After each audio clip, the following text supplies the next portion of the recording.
Hi, this is Goichi. Welcome to the doorway to the world. Today's doorway is the doorway to the Abrahamic covenant and the rise and fall of nations, part 2.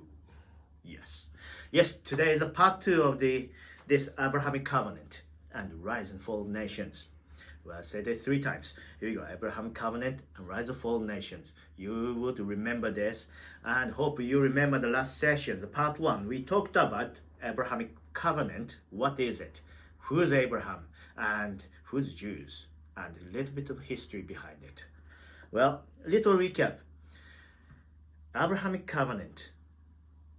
The covenant God established with Abraham 4,000 years ago, and says, I will bless those who bless you, and I will curse those who curse you, and I will bless all people in the whole earth through you.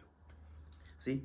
And Jewish people are the ones that God chose those blessings to come through. Okay, here we go. This part 2, we're gonna go into the rise and fall of nations regarding to relationship with the Abrahamic covenant and the Jews. Exciting stuff. This is the evidence of God's faithfulness in history, and we'll see this great evidence of his blessing coming through his word and his promises to the nations. Well, I thought if we have a look at this through every bit of the world in every bit of history for last 4,000 years, it's gonna take about a week, maybe months, or could be years. Depends on how detailed you're gonna go. I thought, well, probably you don't have that much time, so I'm gonna kind of reduce it into the last 500 years, and reduce the area into Europe. You see. Interesting thing is, this Abrahamic covenant, the relationship with Jews, with nations, there's evidence in all over the world, even in Japan. Well, if you are interested in to hear about that, well, come see me. I will let you know. But because most of you Western people, most of you watching this is a Western people in Europe, so I'm going to concentrate in European society for the last 500 years. And to do that, I'm gonna have a look at roughly 4 or 5 main areas.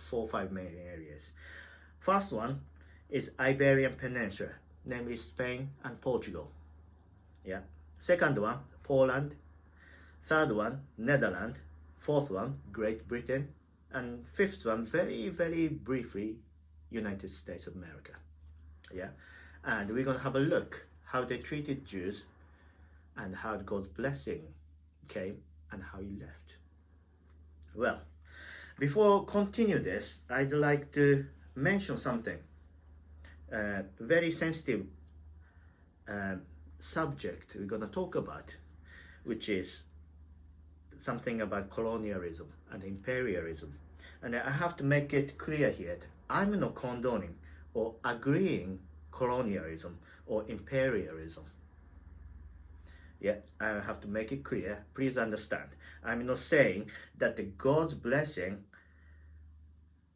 is the colonialism. I'm not saying that God brought colonialism or imperialism as a blessing here. You see? God blessed these nations with skills, the means, the giftings, the abilities and opportunities to prosper. Yeah? But the prosperity for righteousness. God's blessing comes to prosper you. Not only the money and stuff, but the spiritual things, the emotional things, in the societies and in relationships and all sorts of things. Success. I'm not saying those things are for the colonialism or imperialism. See, colonizing Africa or those things I'm not saying that's the God's blessing. But God gave those things, or giving those things to people, not only nations, but individuals as well, for people to use it in your righteousness for God's purpose. Yeah? But those things, the skills and the opportunities and abilities and gifts and all those things, how they're going to use it, it's up to us, up to those nations. You see, they were blessed by God, but how they used it in righteousness or unrighteousness, it was up to them. It is be like this: God gave whole this earth, whole creation, to people, well, and the nations, the natures, all the creations. God gave us all that. That's called blessing, I would say. God blessed us with all this environment, all the great creatures and everything. But often we use that for the unrighteous ways, unrighteous purposes. Would it be God's fault giving us those? No, God blessed us. But it was our choice to use it in unrighteous way or righteous ways. And here it's the same. In conclusion, there, God blessed those nations who accepted the Jews and blessed them with skills, the opportunities and abilities to prosper the nations.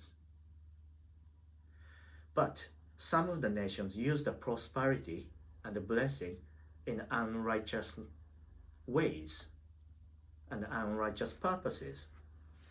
You see, there is no accusation towards God. So I want to make that clear. You see, this applies to in our individual lives too. So we can learn something here, that God blesses us, but it's up to us, our free will that God's given us. It's up to us to use the blessing for righteous things or unrighteous things. You see, that's why we have to be careful. We have to learn the way of God, what's right, what's righteous and what's unrighteous. You see? So when I'm going to talk about this, God's blessing to those nations, I'm not promoting colonialism or anything like that. But there's a principle going through in God's covenant and His faithfulness. That's what I want to illustrate here. So, please, do not hear what I'm not saying, but hear what the God is saying and see the goodness and faithfulness of God through this session. Okay, so I'm going to give a little historical background like I did with the historical background of Jews in part 1, that what has been going on around that time in Europe, so that we can understand how nations behaved, how God intervened, and etc. Yeah? Okay, here we go. Historical background of Europe in around 13th to 15th century to begin with. You see, since Jewish people arrived in Europe, as we learned in the first session, exiled Jews were very unpopular in the society. You see, because they were not Christians and they were moneylenders.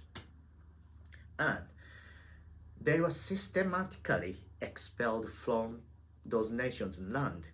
So they arrived in the nations, they started the money laundering things, became unpopular, get persecuted, and then kicked out.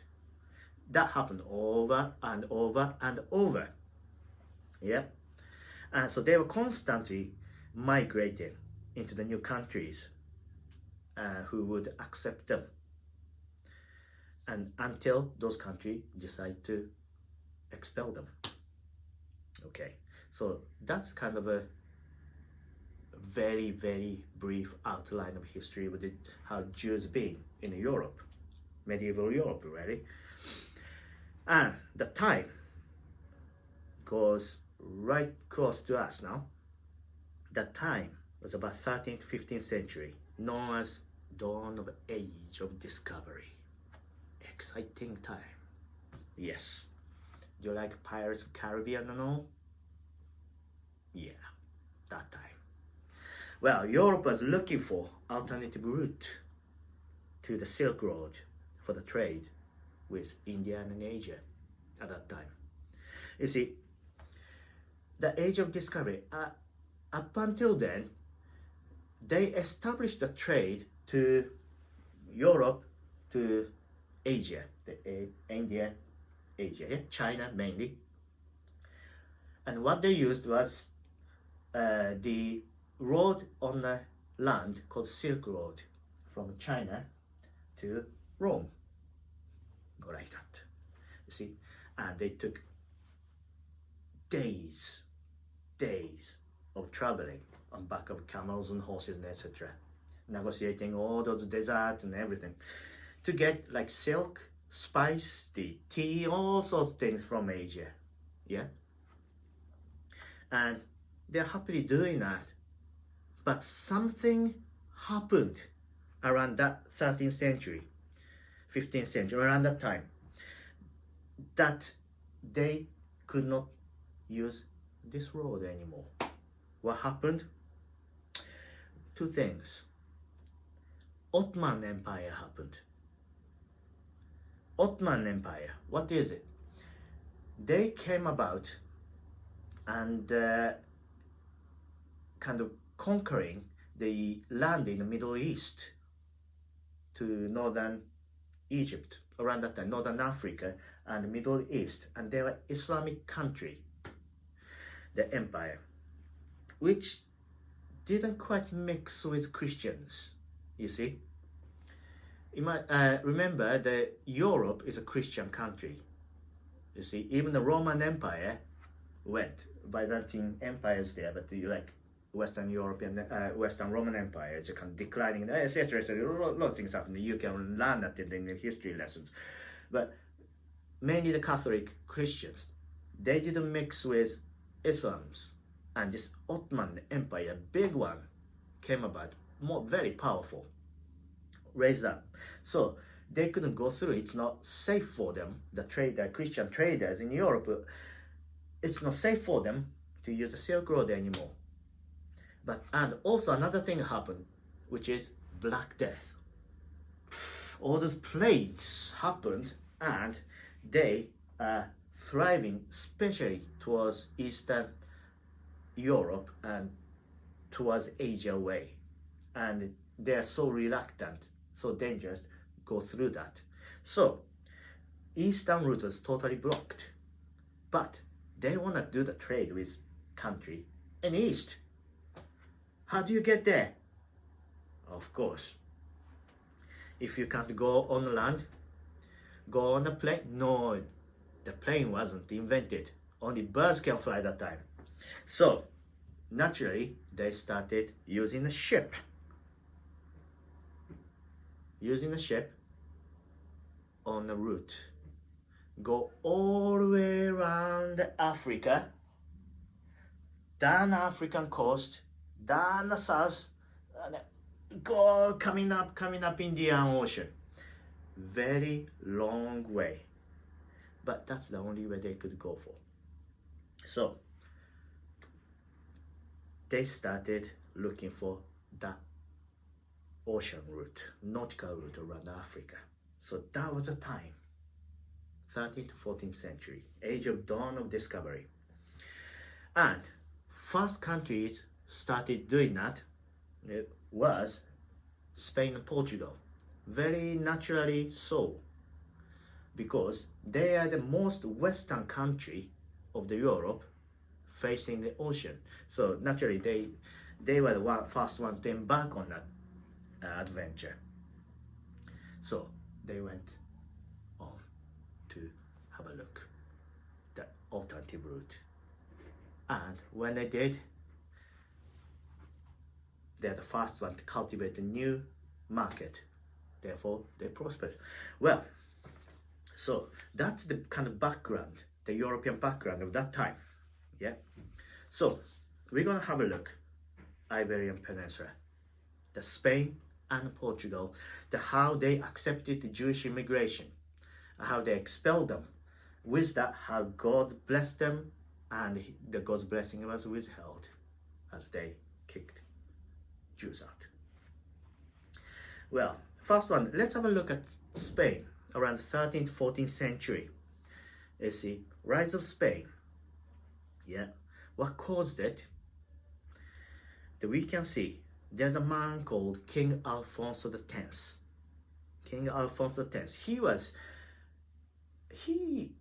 had a quite modern thinking of that time.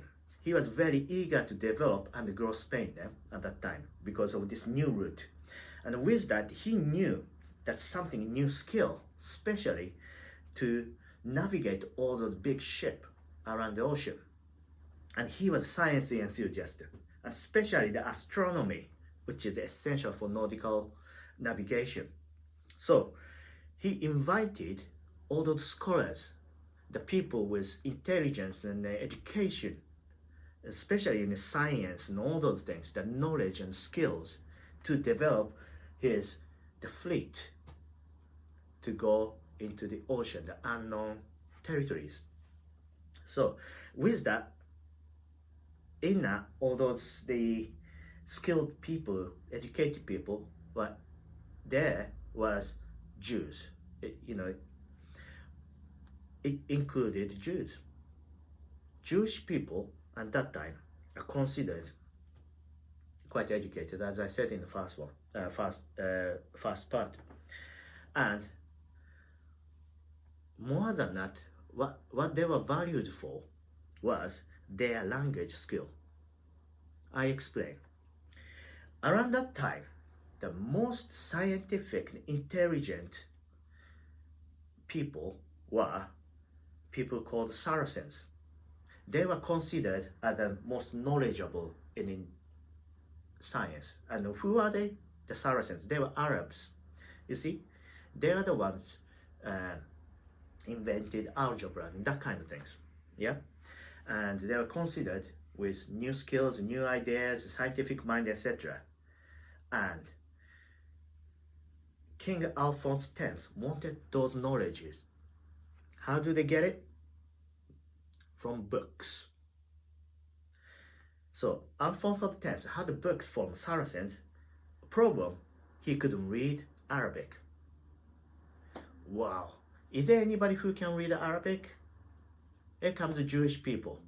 Because Jewish language, the Hebrew language and Arabic language are kind of on the same, came from the same root, Arameans. And so they could actually translate those Arabic writing of Saracens into Latin or Spanish, whatever that the King Alfonso X could read. So Jews are very welcomed. They started translating all those books. Therefore, this knowledge of Saracens, Arabs, are passed on to Spain. Therefore, the Spain developed their skills of nautical navigations, etc. So Jews are very welcomed, treated well, a very vital part of Spain. And with that, Spain started do the trading, cultivating this new route on the sea, and cultivating new market in Asia and India, and all became so prosperous. You see, and they, one point, even they were known as the empire whose sun never sets, because when sun's up in Spain, it's sunny, but when sun goes down, somewhere in the world, in the Spanish colony, that the sun was shining. You see, God gave them opportunities to develop their skills, the knowledges. See. But, of course, we know, we look around in Spain, not as prosperous as it used to be. Yeah, decline came, of course. So, the fall of Spain started around 15th century was. What happened? Roman Catholic became such a prominent power in the country. You see, this great Roman Catholic power and especially not only spiritual, religious realm, but the political realm of Spain taking over. And they started getting, well, they wanted to get rid of non-Catholics, that including Jews. And what happened? Spanish Inquisition happened. Nobody expected Spanish Inquisition, but it happened.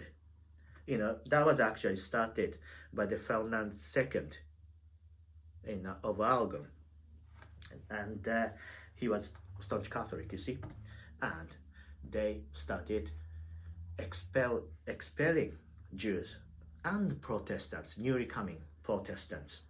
They were expelled from Spain. It's called Alhambra Decree, you see, and some of the Jews have escaped to Ottoman Empire, or some of them went to Portugal, country next to it, that the persecution wasn't that great yet. So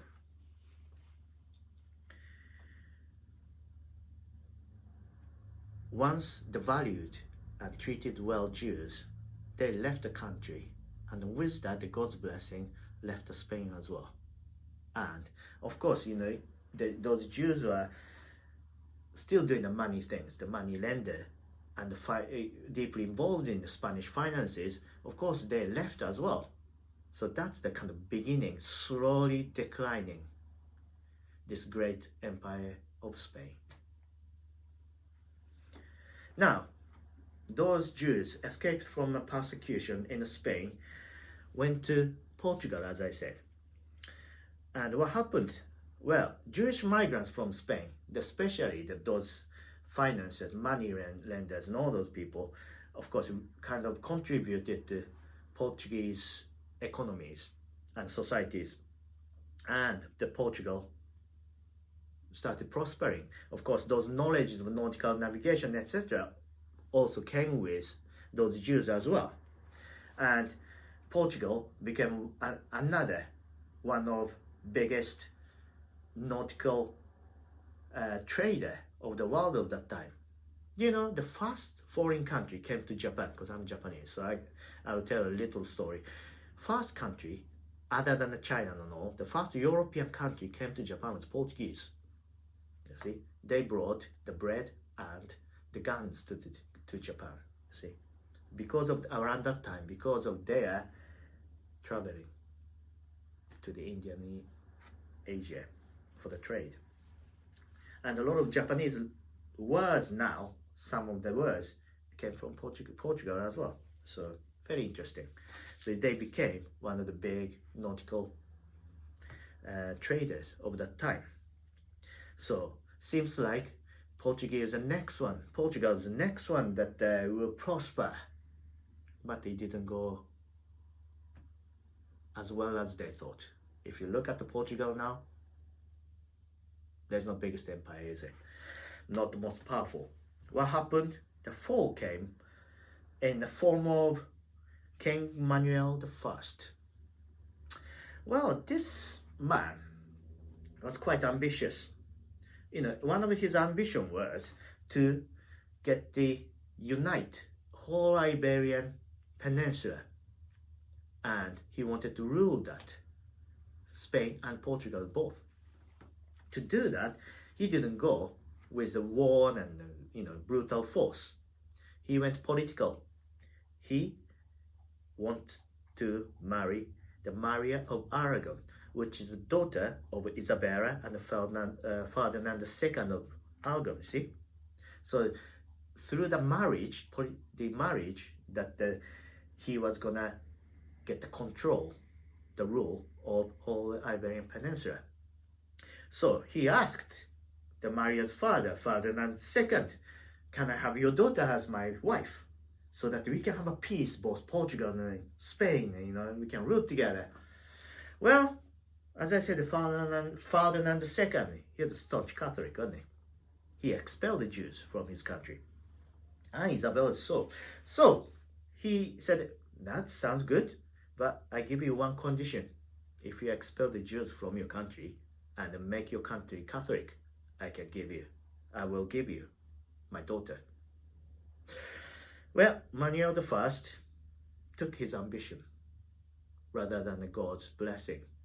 So he said, yes, I promise I will expel the Jews from Portugal in exchange of the marriage to your daughter. So that's what he did. So Jews were expelled from Portugal. Where did they go next? Some went Poland and some went Netherlands via Italy. See?